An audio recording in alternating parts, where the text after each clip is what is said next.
your daily dose of sports and fun. This is the Morning Drive Podcast from Double T 97.3, presented by Cantex Roofing and Construction. I'm Mike Hebert, owner of Cantex Roofing and Construction. Every day is game day, and we'll get it right when it comes to your roofing, construction, windows, and mirrors. Call Cantex Roofing and Construction today. Together, we are one serving you. Yeah, some radio stations play church services on Sunday morning. We're going to do the Double T 97.3 Coors Light postgame show. Oh, yeah. That's what we do. Yeah. Mm-hmm. The Reverend Bro will be your humble host. Oh, boy. It's Sunday morning. Reverend Bro. Reverend Bro. Yikes. He'll be preaching from this pulpit here. Okay, I pulled this out yesterday. This is from August the 1st of 2024. On that day, we did a morning drive top 5, okay? And these are the 5 things that I listed off. And some of them have held true. Some of them, one of them is I'm going to say is not held true. And one of them is to be determined, okay?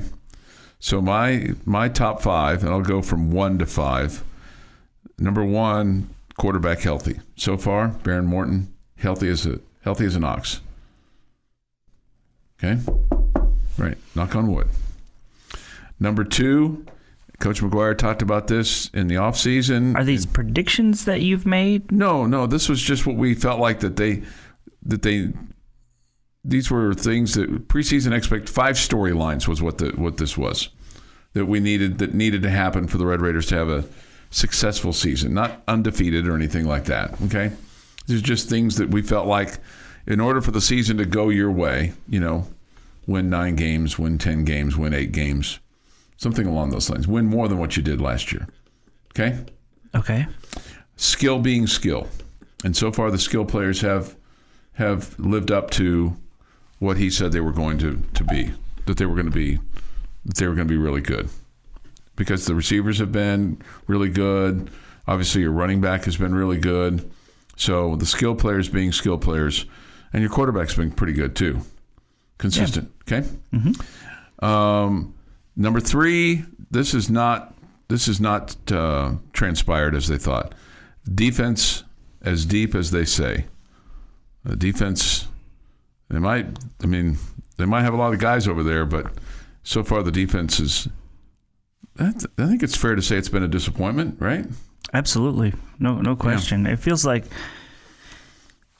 now you've had some bad luck, before I say what I was going to say. You've had some bad luck, right? Mm-hmm. With the injuries that you've had, You've had them in similar positions, right? Mm-hmm. Defensive back and outside rush end / defensive end, right? Mm-hmm. Outside linebacker / rush end. Okay, so you've had them in the same spots, which has been bad. But it feels like a year ago where Joey McGuire spoke about how the offensive line was going to be a strength of this team, and it was not. And it ended up being something that Red Raider fans repeated over and over again about how it was not. It feels like the same thing this year, having said about your defense being so deep. Mm-hmm. And it feels like that's the comment, or those comments are the ones that are coming back to say, well, that's absolutely not true this year. Yeah. Yeah. Number 4 on my list was the 3 NFL tight ends. Will we say that at the end of the year? They're doing fine when they get the ball in their hands. They're doing fine. I think each of them does other things that are really good as well. I think Mason Tharp's a really good blocker. I think Jalen Conyers does a great job with running a wildcat formation and showing off his versatility that way. And then Carlos Miller, I think is a good blocker, a good receiver as well. So I think everybody still thinks they're really good guys. It's just a matter of how can we get the ball in their hands more. Yeah, and John Carlos Miller, he's caught 3 touchdown passes of the 5 passes that he's caught. So when presented the opportunity, he's lived up to it. He's performed. Mm-hmm. Fair? Yeah, sure. Okay. Sure. Number 5. And this is the one you start to get to, You start to get to see if this is going to come to transpire. Road woes end. We'll see. We'll see. Ask me next week. Right. Yeah. I know. Road woes end. So that was that. So we'll see. So no, it's not bad. I mean, you can check 3 off so far. 3 of the 5 that, here we are, 5 games into the season, you're 4-1, and you're still doing pretty good with 3 out of the 5, and you've got one that I don't think at this point, unless the defense just does this absolute turnaround and starts holding people to less than 30 points. I don't think that we're going to be able to say that. No, I mean, I think there's been some positive at times as moving forward. Obviously, the injuries have really affected you. Mm-hmm. Really, really hoping you get Braylon Lux back this week. That'd if you're going to have any chance of winning. Mm-hmm. Your defense putting up good or doing a good job and keeping them to lower numbers, but it's going to have to be a big turnaround to feel like it was a positive season for the defense. Okay, so other games in the Big 12 this weekend. Baylor plays at Iowa State. Do you think Baylor would make a coaching change midseason? I wouldn't guess so. Yeah, that would seem to be odd, right, for them? I would guess they will let it play out. Yeah, and certainly going to Ames and losing to Iowa State is not going to be cause for dismissal, I don't think. Of the other games, West Virginia, Oklahoma State, UCF, Florida, Kansas at Arizona State. Which game tickles your fancy? I guess the Kansas-Arizona State one is just 2 teams that I kind of want to know a little bit more about. I'm just Arizona State, it feels like, should win that game the way Kansas has been playing. Mm-hmm. But I don't know. I don't think the Jayhawks are as bad as their record shows. They just have had trouble taking care of the football. And can they get right and still get themselves to a bowl game? We'll see what they're kind of mentally made of at this point, because they need to turn around in a hurry. Mm-hmm. What about West Virginia and Oklahoma State? Do you like that game? No, I think it's a blowout. By Oklahoma State? I think Oklahoma State wins. They'll get it right. Okay. I just have too much faith in Mike Gundy that he'll get his team right. The Morning Drive podcast from Double T 97.3 is presented by Cantex Roofing and Construction. With this day in sports history, here is Jeff McGuire. Going to start in 1943. New York Yankees sweep their 14th Major League Baseball doubleheader of the year, beating the St. Louis Browns 5-1 and 7-6 at Yankee Stadium. Obviously during a time where they would schedule doubleheaders. Yeah. I mean, 14 rainouts in one year that you had to postpone. That would be crazy. Yeah. Right, that's a good point. Oh. 1963, LA Dodgers Sandy Koufax strikes out a World Series record 15 Yankees in Game 1 of the World Series at Yankee Stadium. Dodgers win 5-2 and eventually sweep the series 4-0. Losers. 1972, Montreal Expos pitcher Bill Stoneman no-hits the New York Mets 7-0. His first Major League Baseball no-hitter ever pitched in Canada. He was one of those guys, if you got baseball cards at the store, it seems like his was always in every pack. What was the guy's name? Bill Stoneman. Don't remember that name. This is back when you'd go to the store and buy the bubble gum packs, blah, blah, blah. Oh, sure. Yeah. Right. Well, you'd buy the card packs and there'd be bubble gum in there. Right. Yeah. A piece. Yeah. 2 years later, in 1974, future Baseball Hall of Fame right fielder Hank Aaron hits his final home run as a member of the Atlanta Braves in a 13-0 drumming of the Cincinnati Reds. Aaron's 733rd career home run on his last National League at bat. Wow. I didn't know that. That's pretty cool. So, did he play somewhere else? Yeah, he went to Milwaukee. When they were in the American League, he played in Milwaukee in '75, and that's how I got to see him play, because they came through town and we went to go watch him play. Just to go watch him play, I went with my grandfather, who saw Babe Ruth play, and then I got to see Hank Aaron play. So that was really kind of a cool moment. Yeah, I did not know that. 1984, due to a strike by Major League Baseball umpires, the first 4 NLCS games are played with replacement umpires. In Game 1, the Cubs beat the Padres 13-0. Umps probably didn't affect that. 1999, Sammy Morris rushes for 170 yards and a touchdown in a 21-point second quarter as Texas Tech upsets number 5 Texas A&M 21-19. That game was in College Station, right? Don't know. I'm pretty sure it was. I think that because I remember Sammy kind of getting a little pass thrown to him and then going down the side. Should have been here because 95 Zach's touchdown was in the south end zone. And this was 99. 99, yeah. And you remember Sammy, who's on the coaching staff now. It was here. You're right. Yeah. Sammy was a really good player as a freshman, but I don't know if I've heard different stories, but didn't play for a couple years.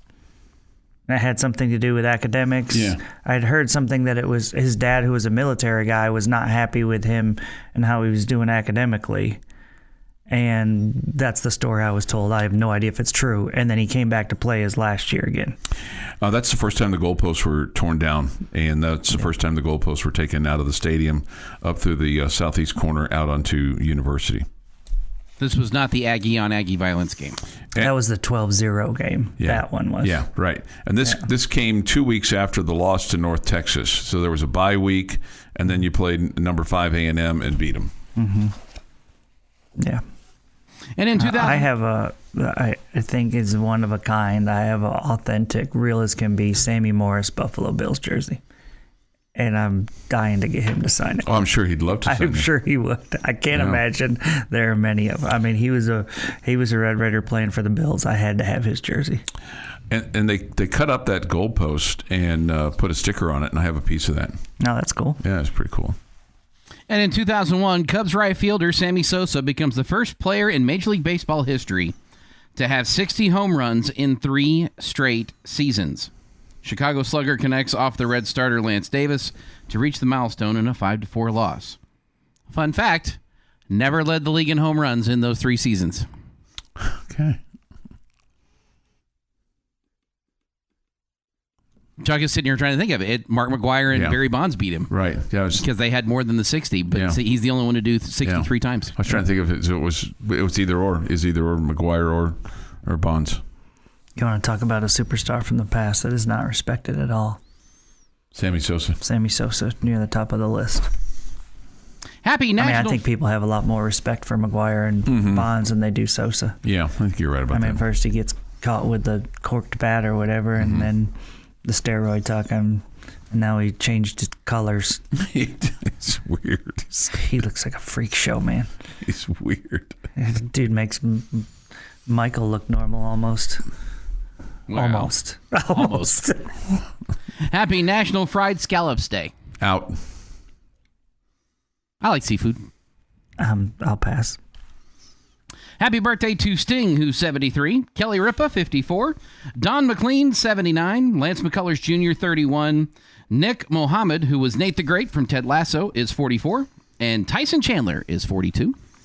And Jamie's daughter, Emily, and my daughter, Samantha, celebrate birthdays today. So happy birthday to them.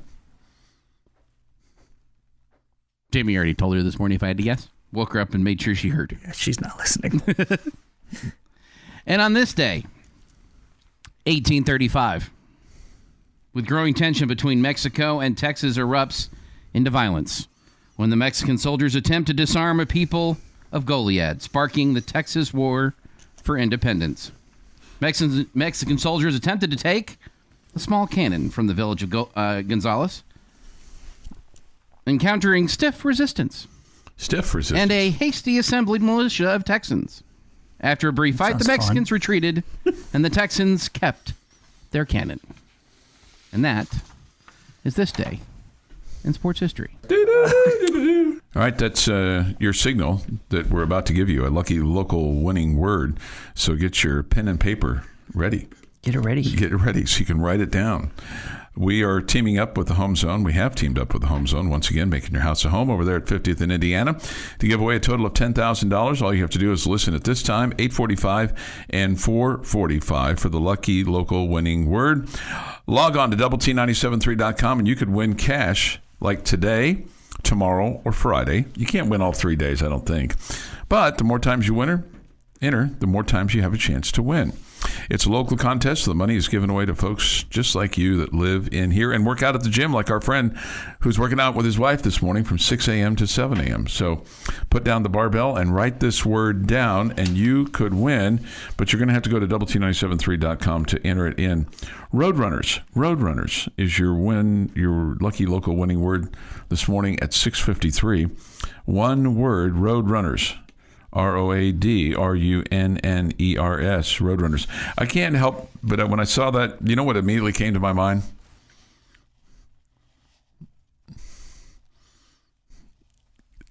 UTSA? No. Coyotes. No, the cartoon. Roadrunner. Da-da-da-da-da-da. Roadrunner. Da-da-da-da-da-da. Okay. Mm-hmm. The cartoon. The Roadrunner. The Roadrunner. Beep, beep. Not really amusing you.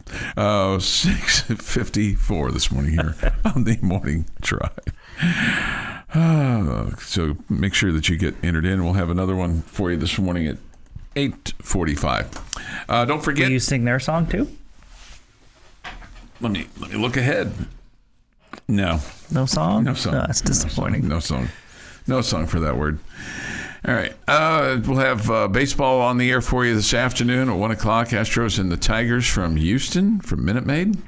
And then later on, it's the Brewers and the Mets from Milwaukee. That'll be at 6 on Double T 97.3. High School Fan Zone comes up 12 hours from now on 100.7. The Score. Coaches from Friendship, Lubbock, Cooper, and Liberty will all be here in the First United Bank studio. Your daily dose of sports and fun. This is the Morning Drive Podcast from Double T 97.3, presented by Cantex Roofing and Construction. I got this Saturday from the fine host of the Saturday Morning Quarterback and my Lady Raider broadcast partner. I'm his partner. He's the head man. Mark Finkner. Apparently, Jamie. Well, you should step up from me then, because I'm just Jeff Haxton's sidekick. I'm Chuck Heinz' sidekick too. I'm just a psych. Yeah. For the first time ever, the Red Panda expanded outside the basketball arena, and she performed at the Rutgers football game. Some had thought that she couldn't flip her teacups outside, but she did. I bet she couldn't do it in Lubbock. I'd love to see her try. Wouldn't that be awesome? I bet she would. It'd be a bit of a challenge at times on certain days. Oh, on certain days, yeah. Yeah. But get a crisp fall evening, That'd be cool. That'd be cool to see her do that here. That'd be awesome. It'd be awesome blossom. Just to have seen her once here in the arena was, I know she's been here twice. I missed her one time because we were out on the road, but I did, and that was. I'd like to see her at a Lady Raider game, but we got to get a few more fans in the stands to justify bringing her in for that. Well, get on a winning streak, bring in the Red Panda. Okay. It's a halftime treat, man. I don't think we can afford the Red Panda anymore. The players have to get paid, Chuck. So, okay. Yeah. Okay. That's okay. NIL killed the Red Panda. Oh my God! No. She's gonna probably be come homeless because of NIL. Because all these schools sorry, we can't bring you in this year. We gotta pay our point guard. Yeah, our third string left tackle. I wonder if it's a couple $100,000. So hey, I wonder if they do like for the Pro Basketball Hall of Fame, I wonder if she would be like a special contributor kind of, entry at some point in time.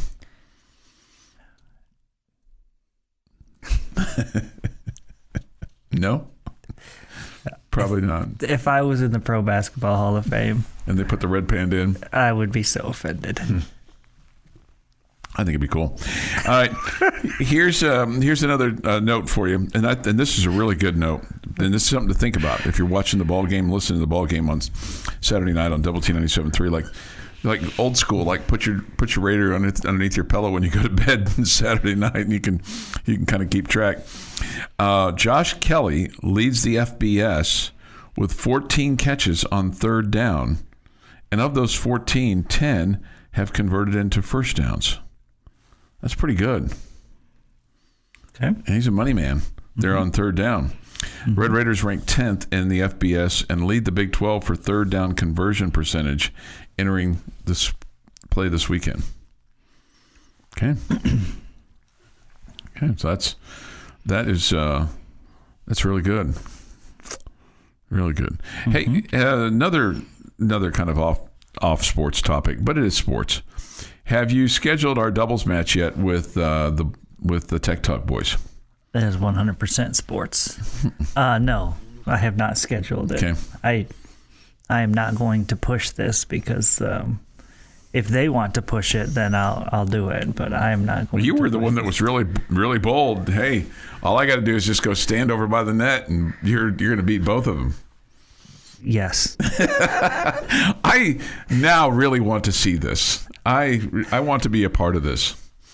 Would you? I was thinking you have to be. You have to be standing at the net. And it will be 0-0, 6060, unless Chuck double faults 4 times every time he serves.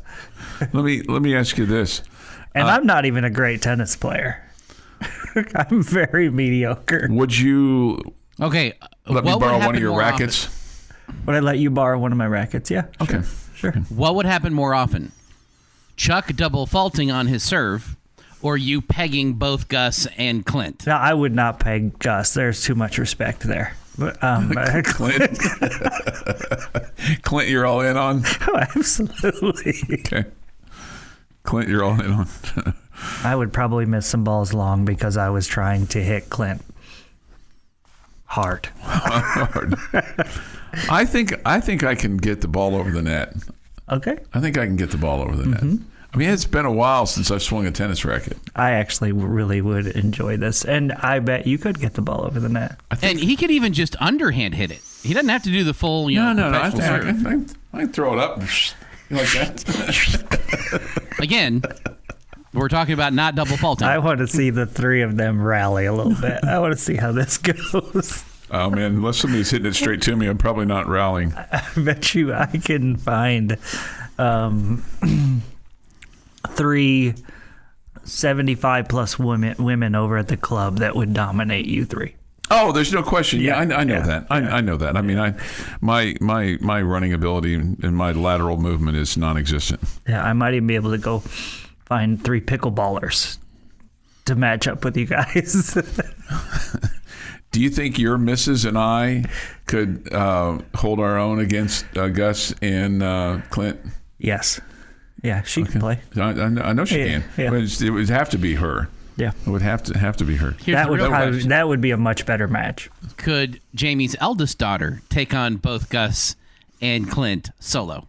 Of course. She's the college athlete, but it's 2-1. They only have to cover half the territory. Well, it's not half. Yeah. Yeah, she's well, I guess what you're saying, yes, that's half. Yeah, I get it. She's dominating that. Yeah. She better. She knows what's good for her. Yeah. No. I am not pushing those guys to eat again, she better. I am not pushing those guys to play. Again, if they want to, I would be happy to hit with them and have some fun with you guys. I think that... but again, as I said before, tennis is a niche sport. Not everybody can play tennis, and so it's not one of those things that you just fall out of bed knowing how to do. Now, can you hold a racket in your hand and bump it over a little bit? Sure you can. I mean, if you're a decent athlete with hand-eye coordination, you can pull that off. I think that we can get that Division I athlete over there at Tech Talk, to, get those competitive juices flowing a little bit and, question his skill set a little bit. He'll be all the other over way around. I think he will thoroughly enjoy me trying to hit Clint. Yes. And I don't think... He will probably lob it up to me. Do you think Clint's ever had a tennis racket in his hand? Yes. Didn't he dress up as me for Halloween? Yes. So did he win that year? No. Can't remember if he won that year. I don't know. Yeah. It was one of the years that Snead didn't win. He got a little sour over that. He didn't get sour about not winning. What did he get sour about, Chuck? Yeah. What did he get sour about?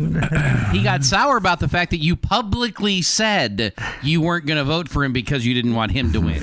Yeah. That's what made him sour. Not the losing. It was the specific attack against him. Yeah. That was kind of mean. That was like Against his former partner. That was like Chuck. Yeah.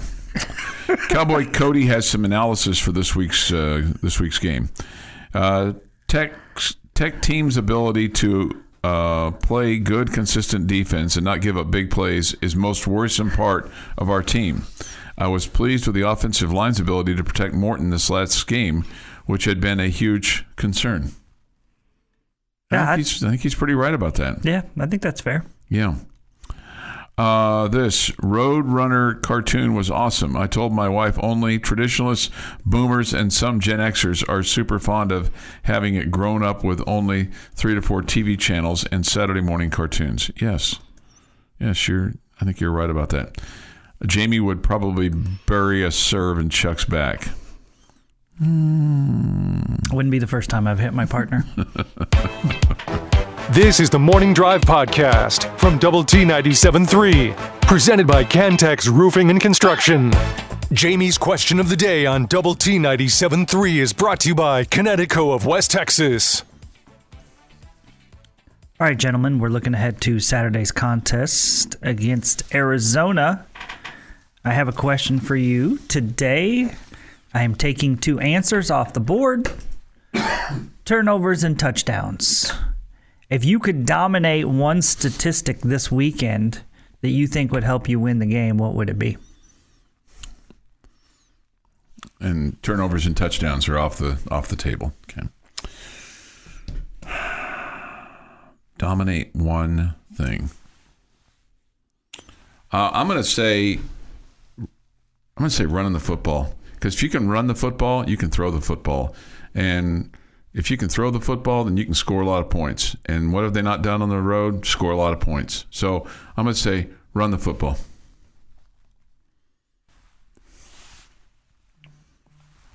Third down conversion. Both offense and defense. Your offense getting them, your defense stopping them.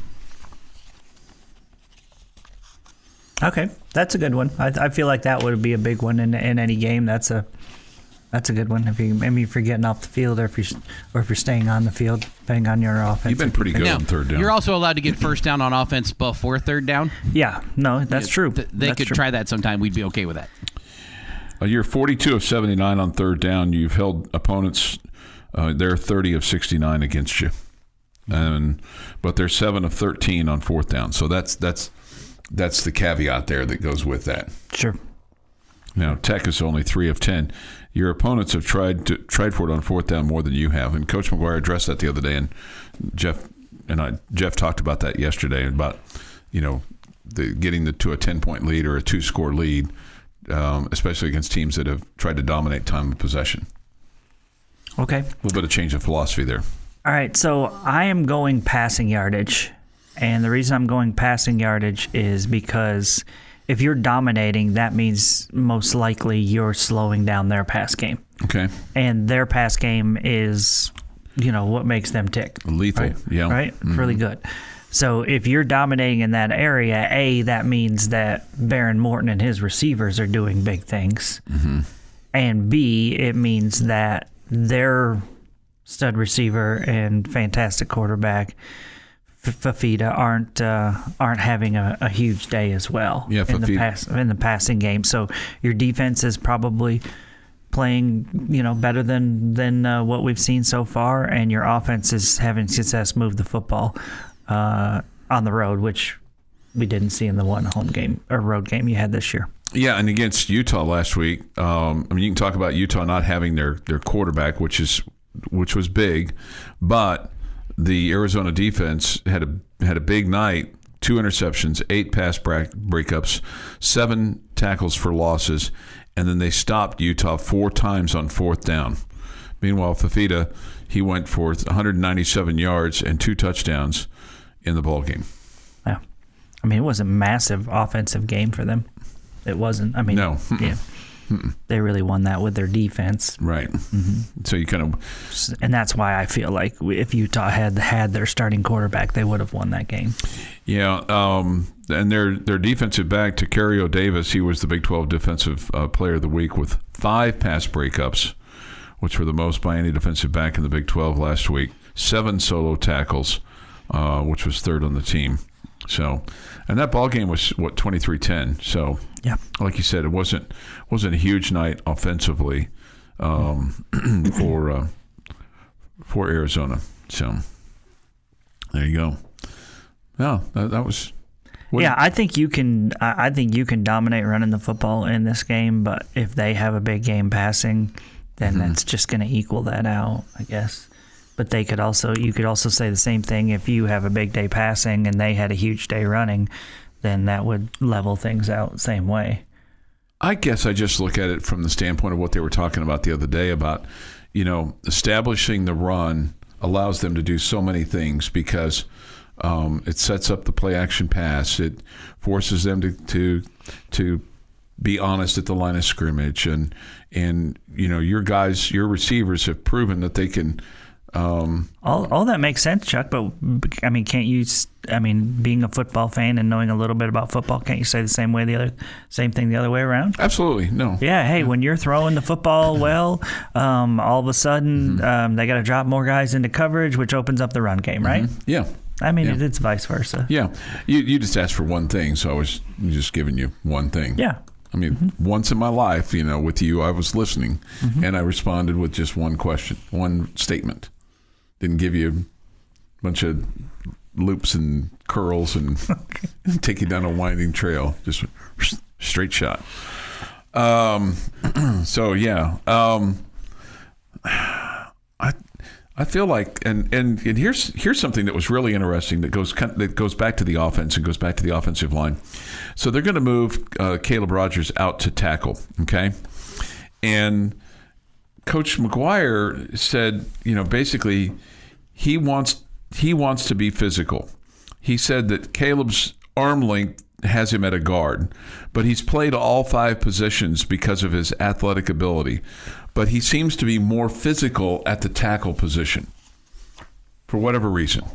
So they're gonna move him out to tackle, and because of that, he feels like that he makes that Caleb Rogers, that he makes everybody else play more physical when he's playing more physical. Okay. So we'll see if that plays out. But I don't know. I thought that was kind of interesting. Mm-hmm. I wonder why it is that the rest of the offensive line would play more physical if he's playing physical. They just follow his lead. Yeah, just kind of the leader that he is. And like he's wrecking people over there. That looks fun. I think I want to wreck some people. Yeah. Hey, he's hitting hard. I'm going to hit hard. I mean, okay. Again, there's so many factors probably that go into that, but he's going to move. He's going to move out there, and then that allows them to, and they're feeling better about how everybody else is playing. I mean, it's not just all that they want it to be yet, but I mean they're feeling better about how Sheridan Wilson's playing, obviously, and then Sterling Porcher and Dalton Merriman, all those guys, how that line's becoming a little bit more cohesive. It's not where they want it to be probably yet, clearly. I wouldn't guess so. But that's, if they feel that way and they've communicated it that way, then hopefully it'll be that way. The other thing that was interesting about Coach McGuire's comments the other day, he was asked about using the timeouts early in the ball game. Man, he was still perturbed about that. He goes, due to personnel. And when it's due to personnel, it's all on the coaches. He goes, I was really perturbed about that, and I addressed that on Sunday. He said, unacceptable, any level. Makes me want to pull my hair out. He didn't have much, but it makes him want to. On the second one, he said that Barron took the blame for it. They were in the wrong formation. They would have had a 5-yard penalty. But the defensive one was a personnel issue and was not happy about that. This is the Morning Drive Podcast from Double T 97.3, presented by Cantex Roofing and Construction. Public sports station, Double T 97.3 and DoubleT973.com. We come to you from the First United Bank studio and look forward to hearing from you today on the Yates Flooring Center chat line. Go to DoubleT973.com for that of the mobile app. The Visual Edge IT hotline is open to 806-771-0973. Hopefully we're meeting your expectations today. And they may not ever be very, very high for us. And if that's okay. If it's a low bar, then hopefully we're able to go right over the top of it. Blow by. I just worry that people have low expectations for us and then we knock over the bar.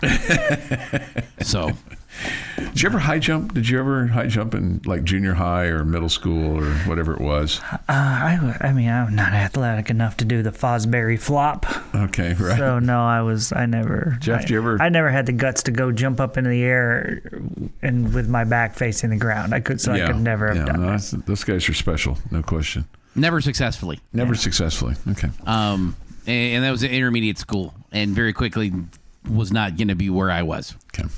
We'll have Astros baseball for you on the air today at 1 on 100.7 The Score after an hour of the bottom line today. That'll be at 1 at 1:30. It's first pitch, and then later on tonight, Brewers and the Mets tonight from Milwaukee. That'll be at 6 o'clock with balls and strikes at 6:30. Two other games going on today: Baltimore and Kansas City, and then also the Braves and the Padres from sunny San Diego. All right, sunny. The Texas Tech Red Raiders take on Arizona on Saturday evening. It is a 10 o'clock kick time, our time. Optimum Game Day live coverage begins at 6 p.m. Okay, and then the Double T 97.3 Coors Light postgame show. My guess will be around 1:30 to 2 o'clock Sunday morning, because these games have been about 3.5 hours. Postgame will be pretty quick. It's probably a good guess. Yeah, so there you go. Centex Hanks writes in, longtime listeners have no expectations. I always love it when people have no expectations, because then you can be above the expectation. If they have no expectation, then any kind of achievement is exceeding expectation. They don't expect to be entertained. They don't expect to have fun. They don't expect for us to say something crazy. Yeah. No expectations of any of those things. Yeah. They don't expect us to bore them. They don't expect us to and I to get in a fight. I think the only expectation our listeners have for us is that we will, in fact, be here from 6 o'clock until 9 o'clock. Yeah, every right. day. Don't expect me to be a jerk. Here's a compliment. Doesn't matter where the bar is, Chuck somehow seems to lower it. Okay. Thank you. Thanks for listening. I tripped over it. So. You tripped over it. All That's right. not a compliment, Chuck. I was being sarcastic. Okay. Sarcasm. Sarfecious. Yeah. Sarcasm. Sarcastic? Yeah. I'll put my sarcasm light on next. All right. The Texas Tech Red Raiders play at Arizona on Saturday night, as we aforementioned.